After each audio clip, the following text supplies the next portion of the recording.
আজ দার্জিলিংয়ে আমাদের তৃতীয় দিন এবং আজকেই শেষ দিন।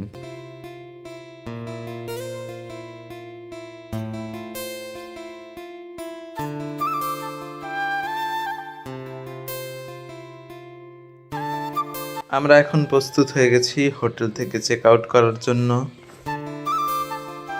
শেষের দিন, তাই মনটা একটু ভারী ছিল।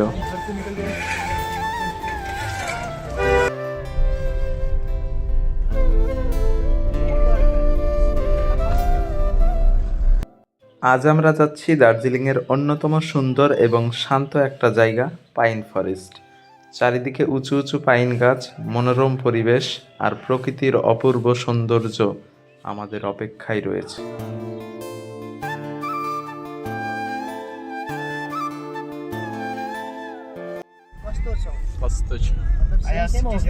আজ শুধু ঘোরাঘুরি নয়, সঙ্গে চলছে নেপালি ভাষার ছোট্ট ক্লাসও। আমাদের ড্রাইভার দাদার কাছ থেকে শিখছি কিছু নেপালি শব্দ ও তাদের অর্থ। দাদার নাম্বার আমি ডিসপ্লেতে দিয়ে দিচ্ছি।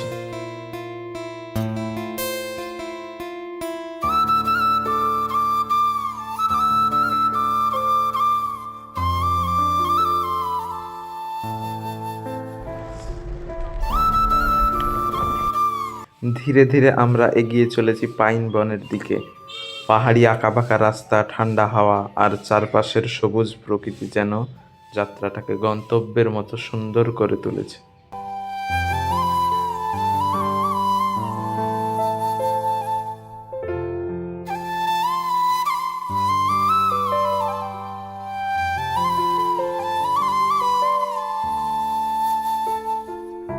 প্রতিটি বাঁক পেরোনোর সঙ্গে সঙ্গে সামনে খুলে যাচ্ছে নতুন নতুন দৃশ্য।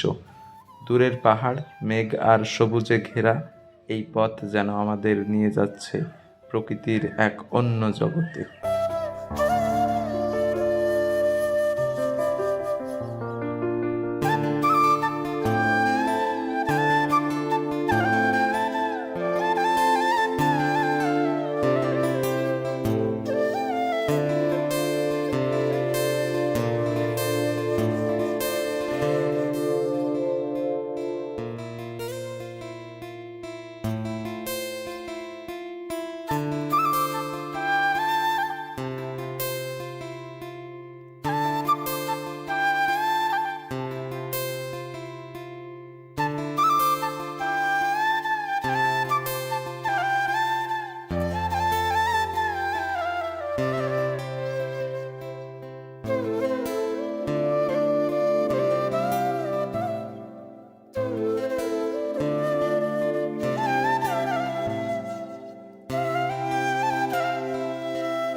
অবশেষে পৌঁছে গেলাম পাইন ফরেস্ট। সত্যি বলতে ক্যামেরায় যতটা সুন্দর লাগছে, বাস্তবে তার থেকে অনেক অনেক বেশি সুন্দর।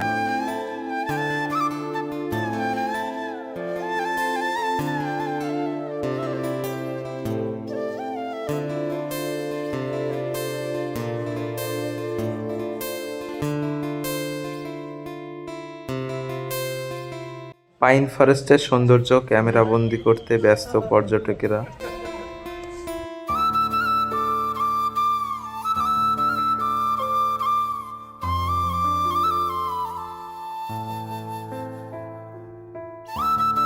পাইন বাগানের ভেতরে ঢুকতেই যেন এক অন্যরকম অনুভূতি।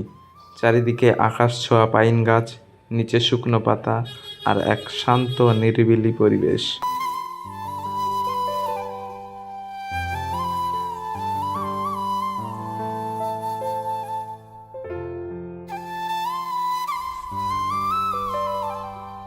এই এত উপরে মনে হয় কেউ আসেনি। এই দীপু, ওদিকে যাস নে, দেখো তাহলে, দেখো ওদিকে আর আছে নাকি। এখন আমরা পাইন ফরেস্টে বসে আছি। আমরা এই চারজনেই এখানে আছি, তাছাড়া আর কেউ নাই। দীপু তো থামতেই যাচ্ছে না।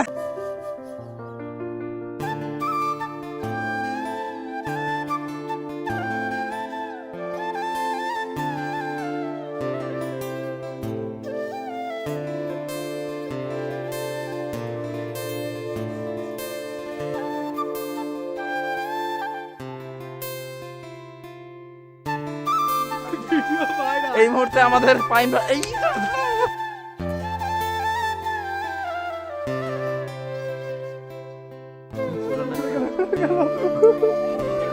দীপু এক্ষুনি পড়তে পড়তে বেঁচে গেছে কোনো ভাবে এই একবার কু করবা। আজকের এই পাইন ফরেস্ট ভ্রমণ আমাদের বন্ধুত্বের খাতায় যোগ করলো আরও কিছু সুন্দর স্মৃতি। ভিডিওটা এখানেই শেষ করছি। ভিডিওটি ভালো লাগলে একটি লাইক দিয়ে পাশে থাকবেন। নতুন নতুন ভ্রমণ কাহিনী দেখতে চাইলে চ্যানেলটি সাবস্ক্রাইব করতে পারেন। দেখা হবে পরের ভিডিওতে।